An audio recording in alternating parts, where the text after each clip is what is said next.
I'm glad Governor Bentley came out and said it. He's standing up for what he really believes in. Instead of being like an old politician that tries to kiss up to every denomination, every religion. Oh yeah, let's all hold hands and sing Kumbaya because the Muslims are our brothers and sisters, the Scientologists are our brothers and sisters, and the atheists are. No, you're not. If you're not a Christian, you're going to go to hell when you die. No, I'm not.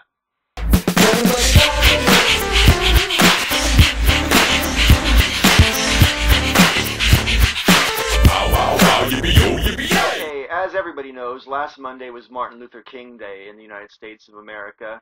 And what you may or may not have seen in the news, I don't know, but the incoming governor of Alabama decided to use that day to say to his constituents, and for that matter the rest of the country, that if you're a Christian, you're his brother or his sister. But if you're not a Christian, you're not his brother or his sister.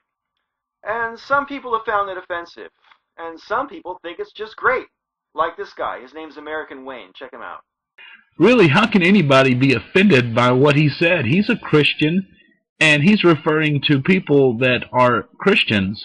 As Christians, we're children of God. We're brothers and sisters. Even the Bible refers, Paul, when he wrote to the churches, he referred to the church as his brothers and sisters. If you were offended by this statement, it's because you're an outsider. You're not born again. It's because you're not a child of God, and you are not my brother, and you are not my sister.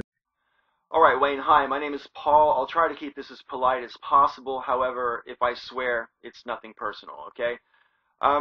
Anyway, right. The reason I personally find the governor's statement offensive is not because I feel excluded from this Christian club that you guys seem to think is so great. It's got nothing to do with it at all. The governor of Alabama, where an awful lot of stuff went on during the civil rights movement, some pretty significant stuff, if you'll check your history.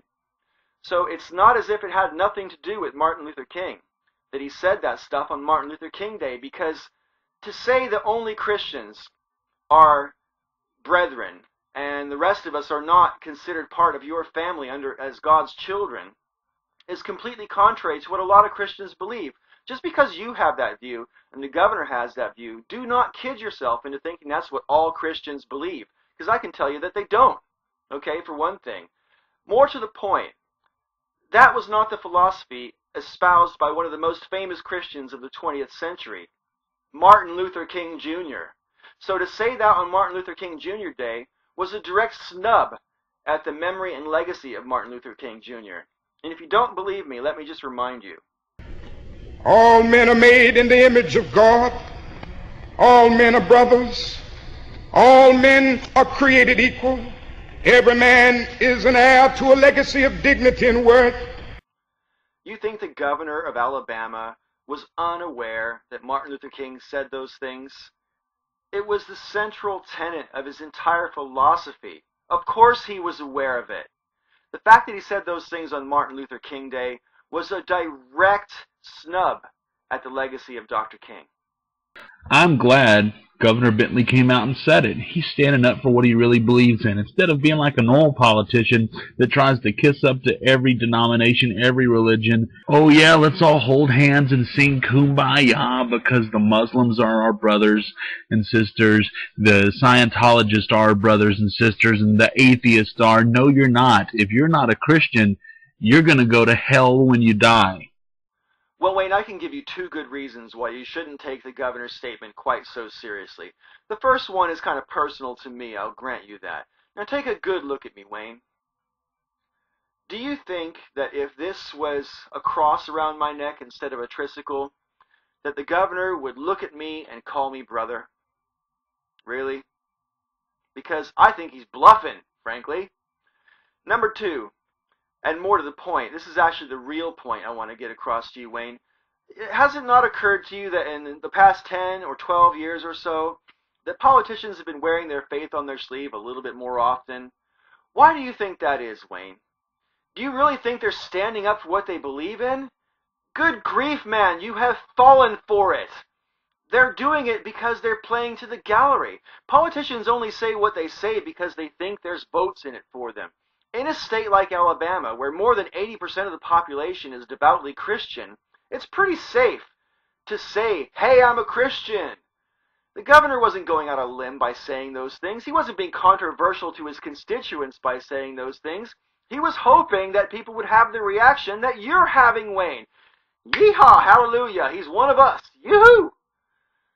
Do you even care what his political views are? He is a politician, after all. I would have thought his political views matter at least as much as his spiritual views do. I think you guys are falling for it, and frankly, I think it demeans you. Now, I want to get back to the actual statement itself, and saying it on Martin Luther King Day was deliberately inflammatory. And, you know, the governor must have known that.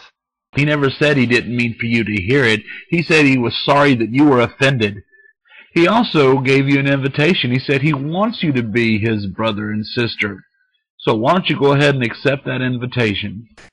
Look, if you know that you're saying something offensive before you say it, and then you apologize for it afterwards, how sincere does that apology come across? Let me just give you an example. You're a fucking Christian hypocrite. Oh, sorry, I didn't mean it. Was that offensive or not offensive? Did I apologize in a wave the offensive way, or was it offensive? Your call, Wayne. You know, apologies only matter if it's sincere. It couldn't have been an accident that he said that on Martin Luther King Day. So, you know, I don't buy the apology. Just because people are Christian doesn't mean they don't tell lies sometimes, Wayne. You have to know that, okay?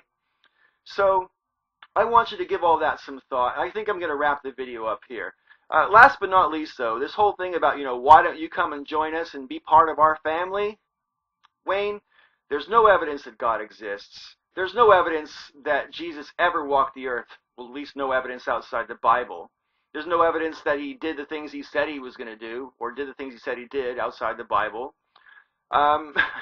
There's no evidence of heaven. There's no evidence of hell. Hell is completely contradictory to the concept of a benevolent God. I mean, you know, I could go on and on and on. There's so many reasons not to buy the story. You couldn't sell it to me. You'd have more luck trying to sell a VCR to a blind man, okay? It's just never going to happen. So, you know, forgive me. I don't think I'm going to hell, because there isn't one. And you should be able to accept me as an equal, even though we disagree. The fact that you can't, from my point of view, tells me that you don't take the gospel as seriously as Dr. Martin Luther King did. And on that note, I definitely will end it. Thanks for listening, and may all your ups and downs be ups.